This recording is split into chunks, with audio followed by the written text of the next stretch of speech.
Your sentence is already over. The Roman governor has spoken. The crowd doesn't cheer. They simply watch as 2 soldiers tie your hands behind your back. In a few hours, you'll be hanging naked from a wooden cross outside the city walls. But the worst part isn't the nails. In fact, historians think most victims feared something else entirely. Let's put you there. Jerusalem.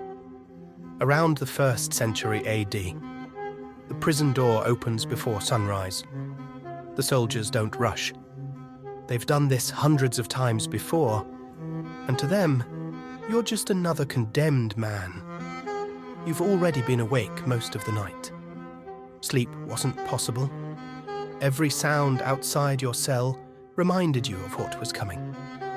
Then they take you into the courtyard. This is where the punishment really begins.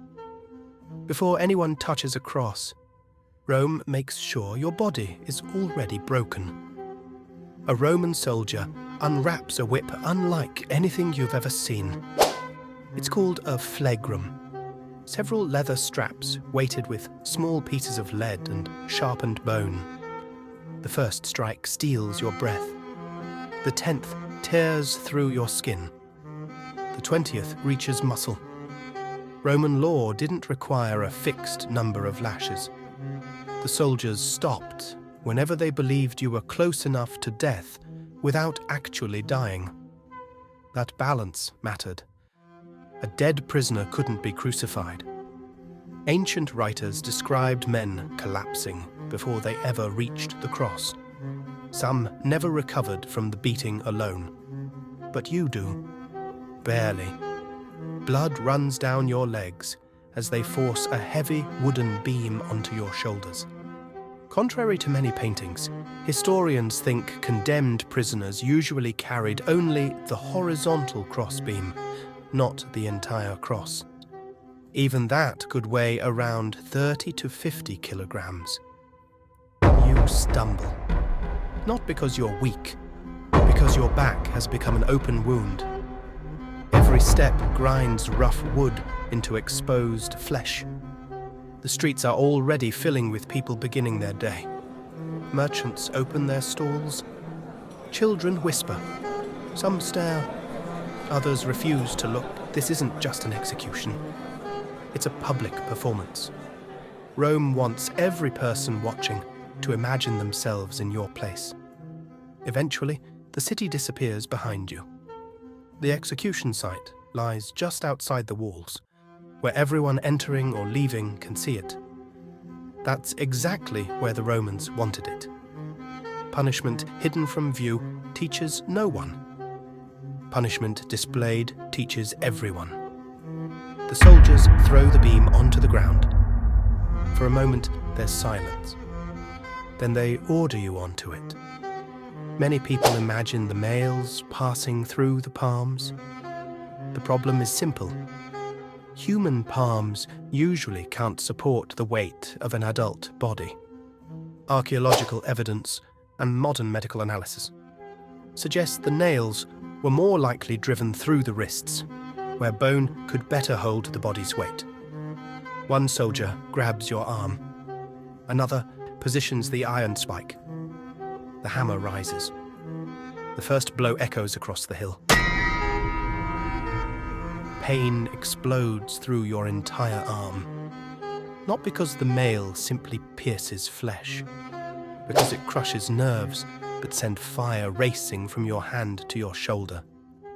Then the other arm. Then your feet. The soldiers aren't angry. They're not shouting. Their calmness may be the most terrifying part. To them, this is routine. Once the nails are in place, they lift the cross upright. Your entire body drops forward. For an instant, every wound tears against the iron, holding you in place.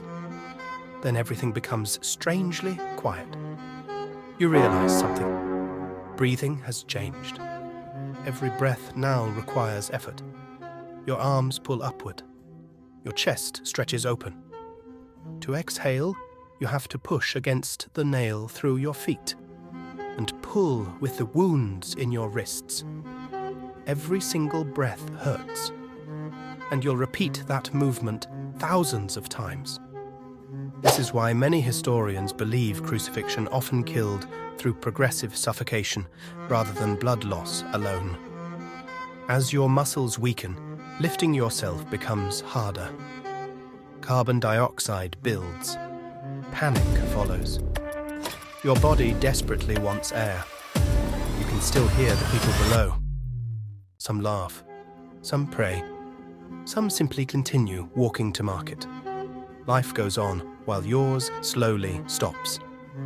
Ancient philosopher Seneca described victims hanging in different positions, some with arms spread wide, others twisted into unnatural angles. There wasn't one standard method. The goal wasn't efficiency.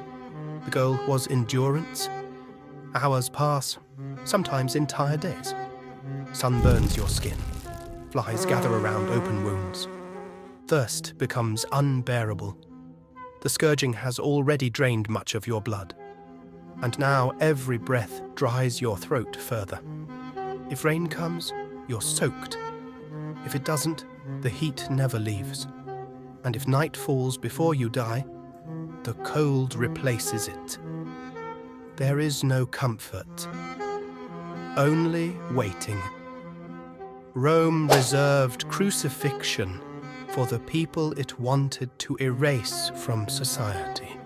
Slaves, rebels, pirates, foreign enemies. Ordinary Roman citizens were usually exempt. The punishment wasn't simply about ending a life. It was about destroying a person's dignity before ending it. Your family can see you. Strangers can mock you. Your name becomes a warning. This is exactly what the empire intended. Fear is easier to govern than loyalty. Eventually, your strength begins to disappear. Pushing upward for another breath feels impossible. Your legs shake. Your arms cramp. Your vision narrows. The crowd becomes quieter. Then, finally, your body stops fighting. For centuries, countless people experienced this fate. Not because Rome enjoyed cruelty for its own sake, but because public suffering was one of its most effective political tools.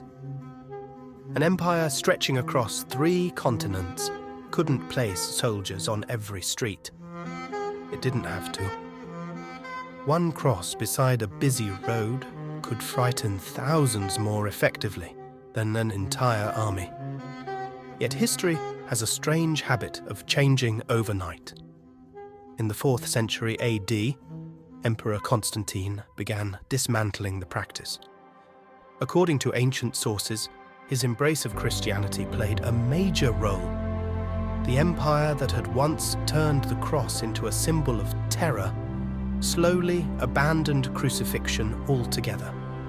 Over time, the meaning of the cross transformed.